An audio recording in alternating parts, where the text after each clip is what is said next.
This is the I Was a Wheelchair Kid podcast. It's true stories of people who grew up using wheelchairs after being paralyzed and how they figured out their lives. I'm your host, Pete Anziano, and I've been using a wheelchair myself for almost 20 years. Although I wasn't injured as a child, I've spent those 20 years in a job where I help people of all ages adjust to living with paralysis. And I have learned that being injured as a kid brings a whole different set of problems. These podcasts are the personal stories about how kids went about finding their own solutions as children. They're adults now, but their childhood memories are powerful. In this episode, Molly tells her story. She was a confident, strong-minded, athletic teenager enjoying a summer day at the beach when a sudden wave changed her life. I was 15. It was the end of summer. I was about to start my sophomore year of high school, and I was injured diving into Lake Michigan. I was running to dive underneath a wave as it was approaching and hit a sandbar or a shallow patch and was immediately paralyzed. There wasn't anyone swimming with me, so I was face down, but I couldn't turn over. So I held my breath until I passed out, and one of our family friends, who was maybe like 10 or 11 at the time, found that I wasn't breathing and went and got my mom, and the two of them came and pulled me out of the water, pried my mouth open, and then I coughed up a bunch of water and started breathing again. I think immediately afterward, it was hard to get a sense of what exactly was happening. I was taken to a local hospital where I got my initial care, and then they went to put me on a helicopter, and my mom said, "Can I come with?" And they said, "How much do you weigh?" And my mom is very small. And it's like these two huge guys flying the helicopter. I'm like, "How much do you weigh?" "Well, just leave one of you guys." But anyways, they said she couldn't come.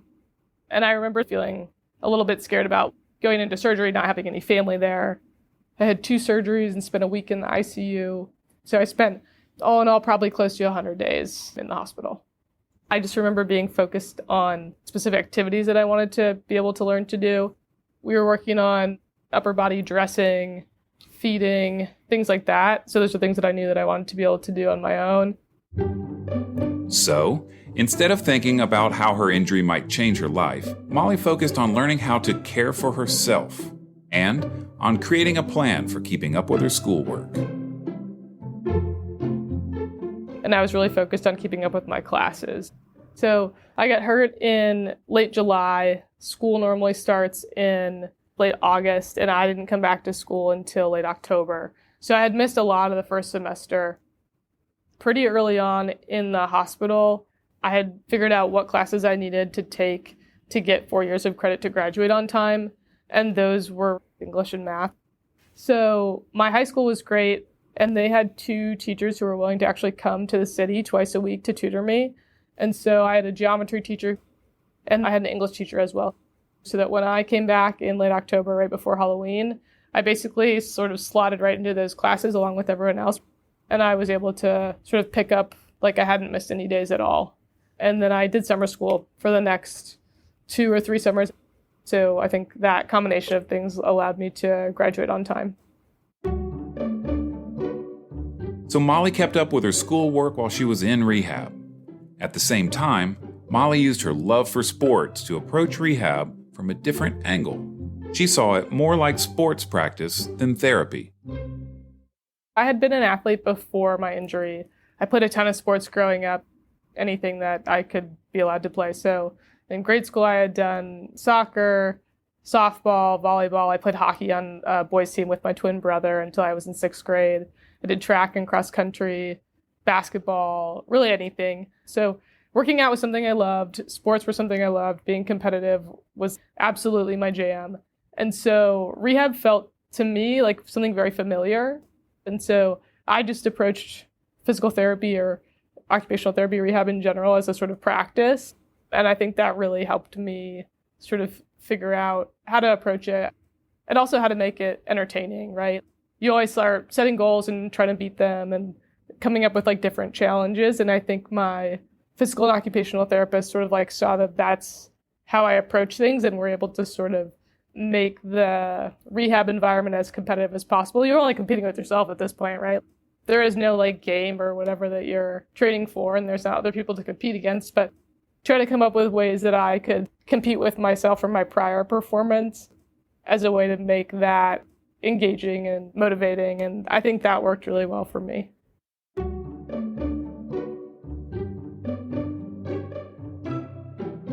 When you go to a rehab hospital, you're in the hospital 24 hours a day, and you typically get 1 hour of physical therapy, 1 hour of occupational therapy. So the idea that I would be in a hospital for 24 hours and only work out for 2, I thought was like kind of ridiculous. It seemed like not nearly enough working out. I was always trying to figure out ways that I could get more rehab. So I asked if, other people canceled, if I could have their appointments, which they never gave me, but they did end up fitting me in group therapy classes on the adult floor. I would go up there every afternoon to do some rehab classes with the adults. So usually I ended up getting in 4 or 5 hours of rehab per day, which to me seemed better than the initial 2.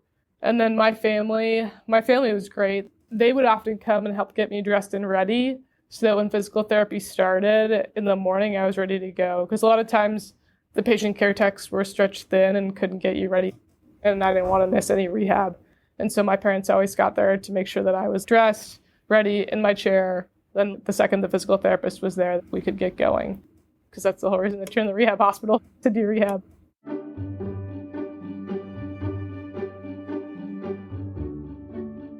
I think physical therapists, but especially physical therapists in a rehab hospital setting, really treat you like a patient. I feel like they have the kid gloves on. Coaches aren't like that. I feel like coaches yell at you. Everything's supposed to be hard. The point is not to be comfortable and for it to be like manageable and easy. The point is for it to be difficult and for you to like really work and be challenged. So turning rehab therapy into sports training was an approach that worked in the hospital. But what about actually returning to her high school sports program? I had run cross country in high school, and so the team actually had come down to the hospital. And then when I got out of the hospital, my cross country coach had raised money to buy me a hand bike so that I could hand bike with the team.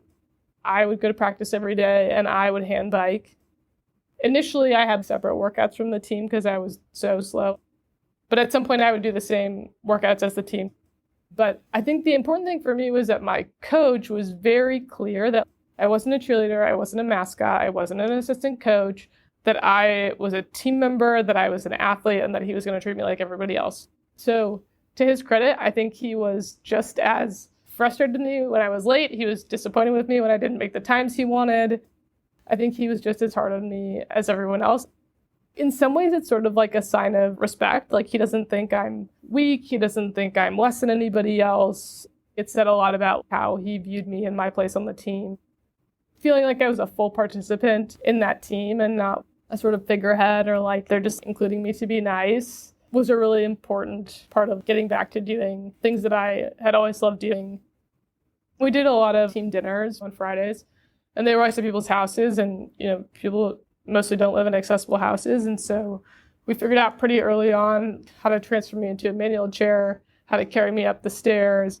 Molly figured out how to return to high school sports, but things at home were not as easy. It's normal for teenagers to want independence and separation from their parents, but Molly's mother was her caregiver, and that made it hard for them to do anything else together. My mom was my primary caregiver, so when I left the hospital, I needed help with almost everything.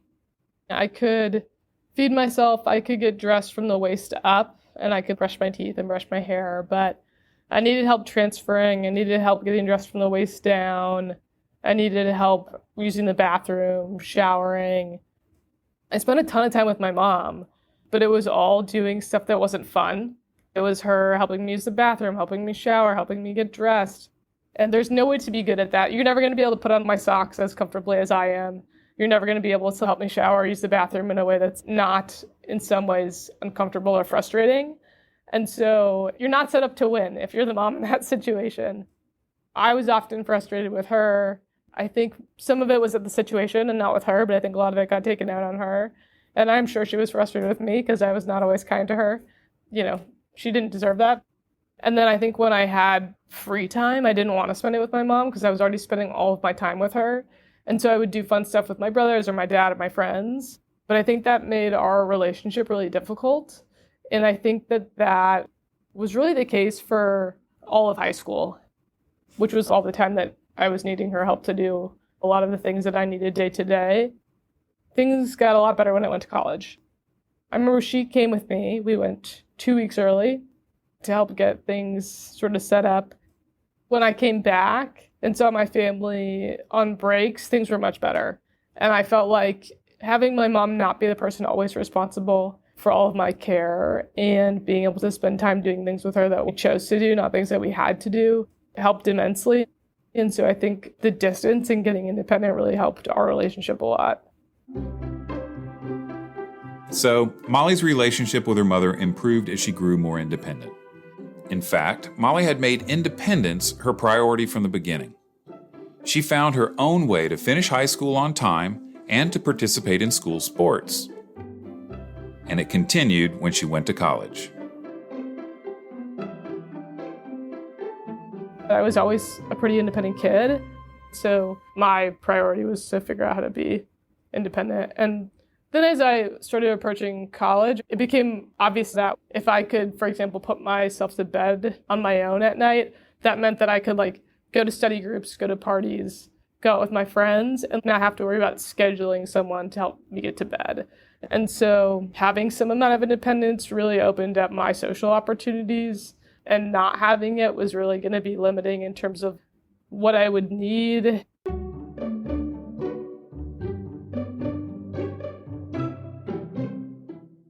Becoming independent is also a lot of work. I remember my mom and I had a rule where she would wake me up and then I would get 20 minutes to try to put my pants on. So every day I got 20 minutes, and at the end of 20 minutes, I never had my pants on. But it takes a lot of patience on the part of the people who are sitting there watching you that could just do it faster if they did it for you. But I don't think I would have really learned to do all the things that I ended up doing independently without them sort of giving me that first shot. I still am learning to do stuff now that I didn't know how to do last year. But I think every time you have different challenges, you figure out new ways to approach them or new ways to do something that you didn't know you could do before.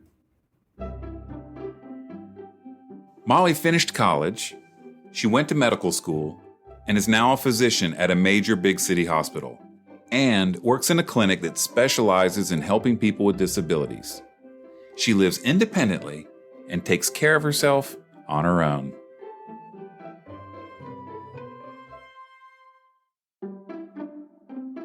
This episode was produced by Thea Flom, Stephanie Lolino, and Ann Hambleton. Directed and edited by Dan Lombardi. Music by Cayman Kloss. And I'm your host, Pete Anziano.